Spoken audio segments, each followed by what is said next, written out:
Good morning. This is Dr. Zachariah here with the ShuraTV Health Show. Hopefully, you're all doing well and you've had a wonderful week. Today is September 27th, and welcome again to our show.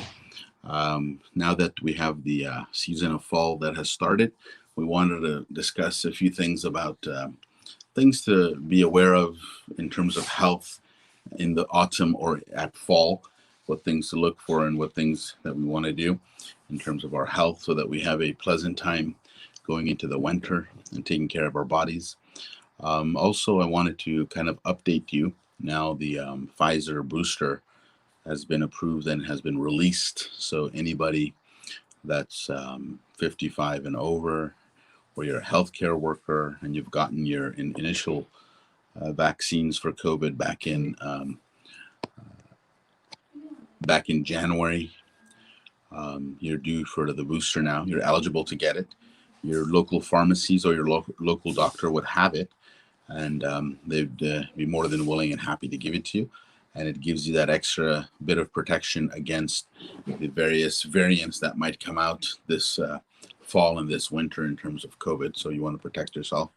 The numbers are still high in certain states that vaccination rates are low. We're hoping to get over that edge and drop the overall national numbers here in the U.S. California and particularly Orange County, the numbers are low, thank God, and we have a high vaccination rate here. So that's attributing to it, and people are being more careful, and they're still wearing their masks in big areas where there's crowded places where people aren't known. So practice that cautionary things.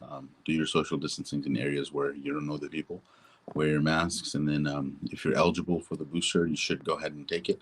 That will give you that extra added protection with antibodies, as the antibodies wane, increase after a certain number of time, especially if you've taken the initial 2 jabs back in January or February. So with that, we wanted to discuss the fall health, and we wanted to discuss a few items that we have to look for in terms of the fall fall habits that we have that make us have a productive and healthy life in terms of moving forward. Of course, the first thing that we always discuss is, the equilibrium of the body. You want to make sure that you're hydrated. Hydration is very, very important. And to do that, of course, you need to take enough liquid in. And the best liquids are the clear liquids that you can take, something like water, something like some people take a lot of tea. I would personally decrease the caffeine intake. Decreasing caffeine, it's much better for you. It hydrates your body. And also, you want to limit alcohol consumption. Alcohol consumption also leads to dehydration, and that's something to keep keep in mind. Also, a lot of people in this time of the year, they get their flu vaccine. They get their flu vaccine in anticipation of the flu season, and that's something. If you're someone that does get the flu often, and you're possibly immunocompromised or you're very elderly, they recommend the flu vaccine for you, and that'll protect you from various flus and various if you're getting out and you're out and about in places of public gathering. That's something very important to keep in mind. So hydration is important in this environment, and then of course hygiene is another thing that's very important. These things decrease the transmission of respiratory droplets. You're going to get the normal coughs and sneezing and sniffles because of the season. So it's very important that when that happens, you wash your hands. When you're coughing or sneezing or something like that happens, it's very important that you keep your hygiene set, and you decrease the chance of transmission. So that's very important. And then also, what you want to do is cover your nose and mouth, right? When you have a cough or a sneeze, and if you're using a tissue or something like that, throw it away immediately. Don't keep that. A lot of people use it, and they'll use that same tissue over and over again, and they keep it in their pocket. That's not hygienic, and it's not prone to. Um, it's not prone to what do you call it? Having a hygienic state of being. So that's important. Okay. And then of course disinfection, right? Disinfection, your kitchens, your bathrooms, anywhere that you think that there are surfaces that have risk for flu or COVID or anything else. Of course, you want to use disinfectant to wipe it down and clean it regularly, at least once or twice a week. If you're in a household where there's a lot of people, then of course you want to increase the frequency of cleaning. That's important as well for good fall health, because you don't want to catch those colds and sniffles and coughs from other people. And the other aspect of this is your own daily routine life. It's very important to get some sort of aerobic exercise. Exercise is very important. Why? Because it releases endorphins. When you get that endorphin release in the body, not only do you feel good, but it also affects the other systems in your body. You get that serotonin and you get the endorphins, and it increases and enhances your what do you call it? Your just your well-being, your self-confidence, your self-esteem. You feel good, and not only is that good for that, but also if you're getting exercise, your organs are getting healthy and at the same time, right? Because you're increasing the blood flow, your your oxygen level is going to increase. Everything in terms of exercise is a positive. You don't want to overdo it, of course, where you're feeling pain and feeling miserable because you're exercising every day for 2 hours a day or an hour and a half a day. That's a little too much and excessive. But what you want to do is at least every other day, where you give your body rest one day and then you exercise the next. That's very important. And then, with the endorphins and the serotonin and internal state, you'll feel very good, and physically you'll be fit as well. It's very important. If you can't do heavy exercise, at least try to walk for 15-20 minutes a day. Just walking is very good. And then you could increase it a little bit to 30 minutes after 2-3 weeks, but at least 20 minutes, 20 to 30 minutes a day would be awesome. If you could do that, not only does it clear your mind, but it also gets all your joints moving, and you're kind of flowing with your body, and all the muscles are.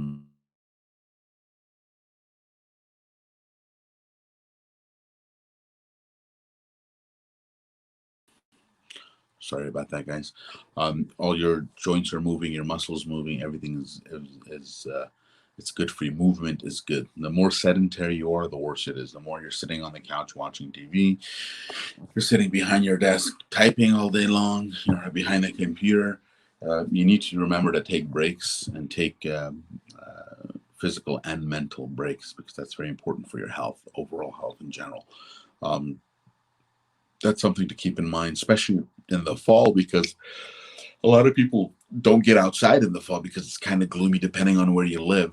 There might not be enough sun. So if there's not enough sun, it's important to supplement with vitamin D. That's very important. And I would recommend, a lot of people nowadays are vitamin D deficient, and that's something where it's detrimental to your health and your bones and your joints.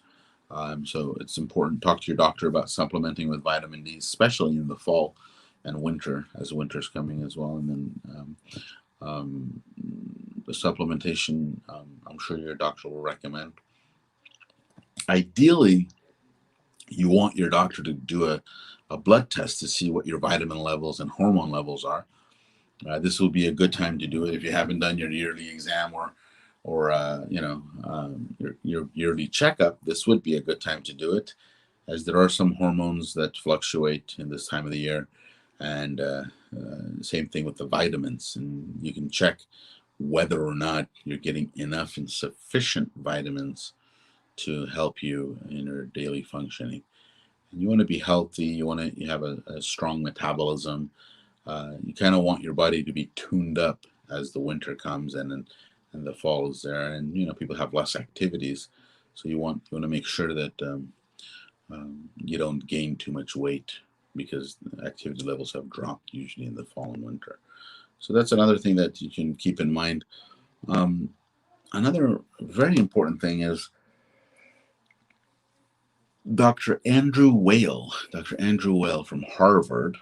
He's that gentleman that has that big white beard, and he goes around different spots on Earth, and he studies populations that have longevity.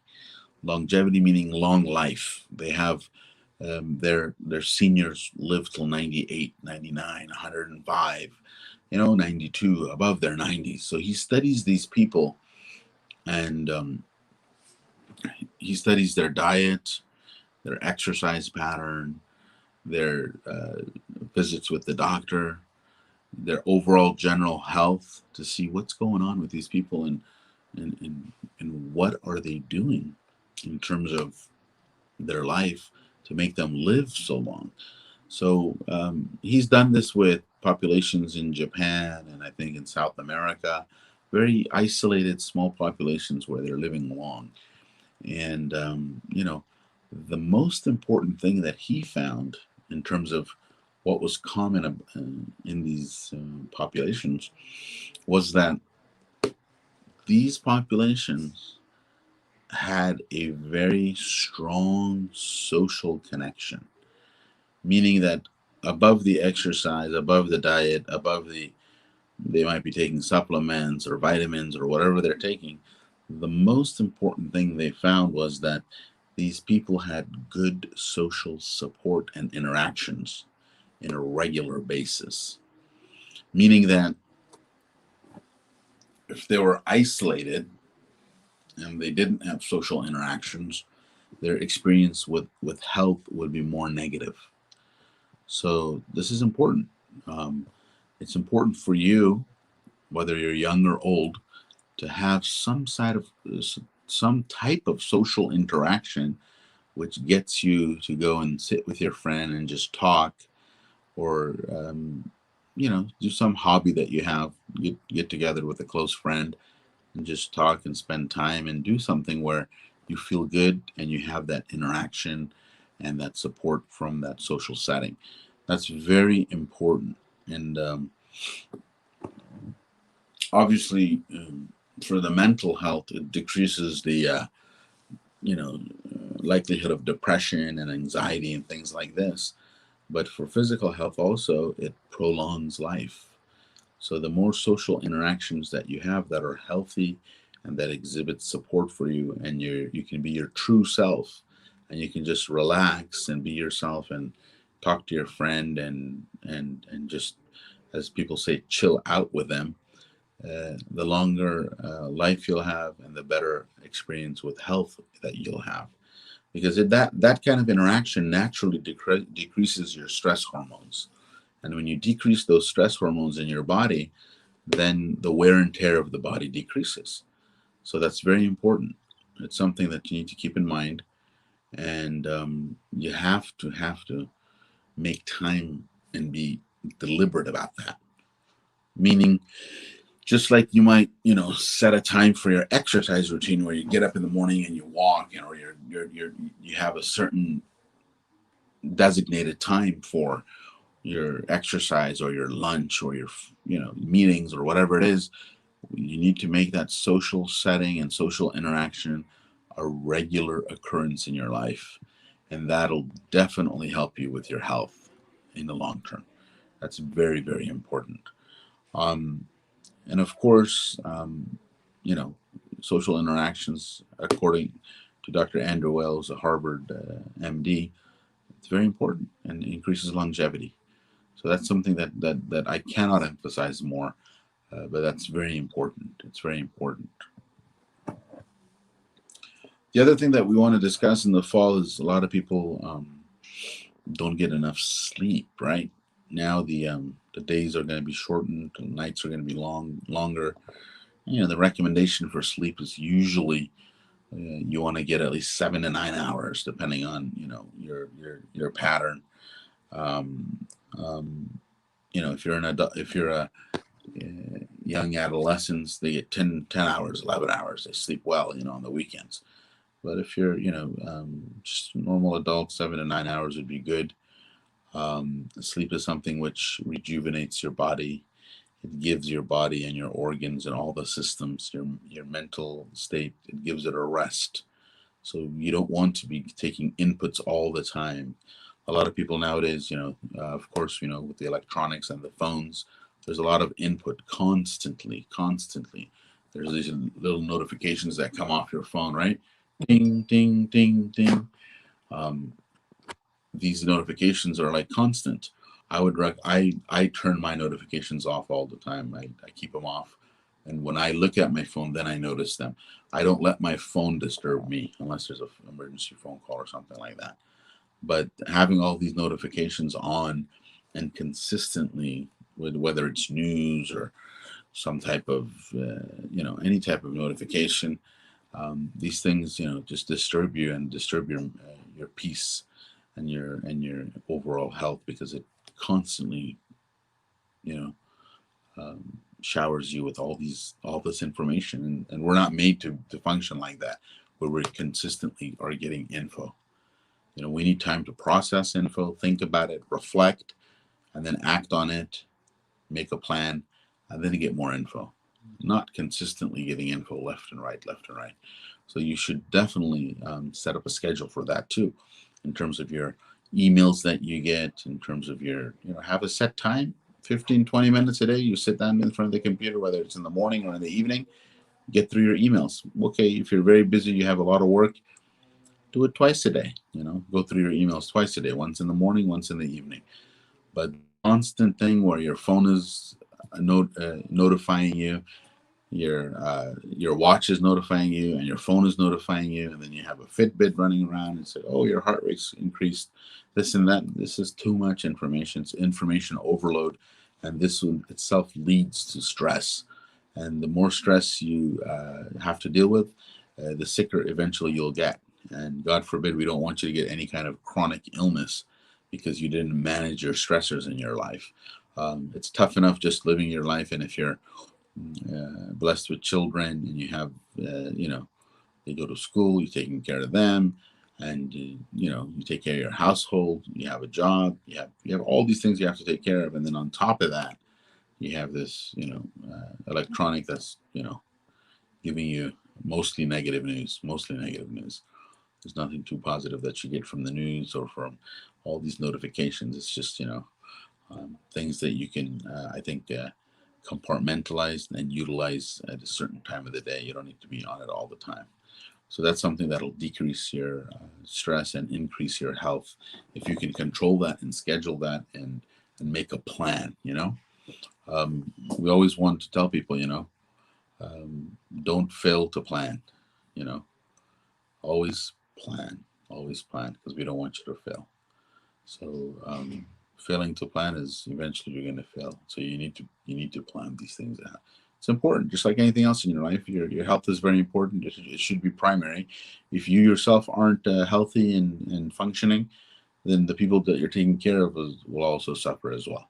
So self care is important. Take care of yourself, and then take care of others. And with this opportunity where we're now starting fall, and it's, longer nights, get some extra sleep, you know organize your days, organize your nights, organize certain things in your life in terms of the normal things people always we discuss the vaccinations, we discuss the hygiene, hydration, sleep, stress, and social interactions with friends, very important. Disinfection, covering up, sneezing, coughing, these things. These will all give you general good health. And then, of course, we discuss vaccinations, very important. The vaccinations are a hot topic nowadays. People are talking about, I don't agree with vaccinations.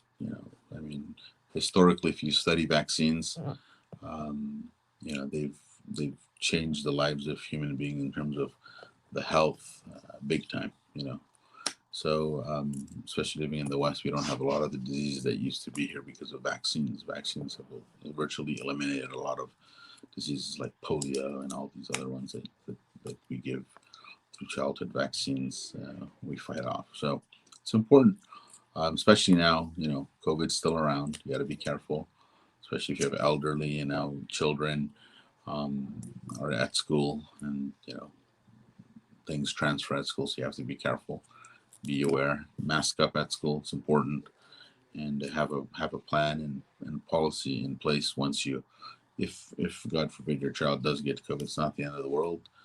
Bring them home, take care of them, isolate them, and um, I would hope that if they're 12 and over, you get the vaccines for them. I've gotten for my children, and give me peace of mind that we know that a lot of different variants are out there, and they protect you from it. And if God forbid you do get the virus, you get a milder form of the disease, and you get less hospitalization. All the numbers have showed us that, and by now you know that more than a billion people worldwide have gotten the vaccines, and by far the benefit has been much more than the risk or harm. So that's something to keep in mind. With that, um, I think we've summarized everything. You guys have a nice week. We'll talk to you guys next week with another topic, and hopefully you guys take care of yourself and have a happy week. Okay, take care.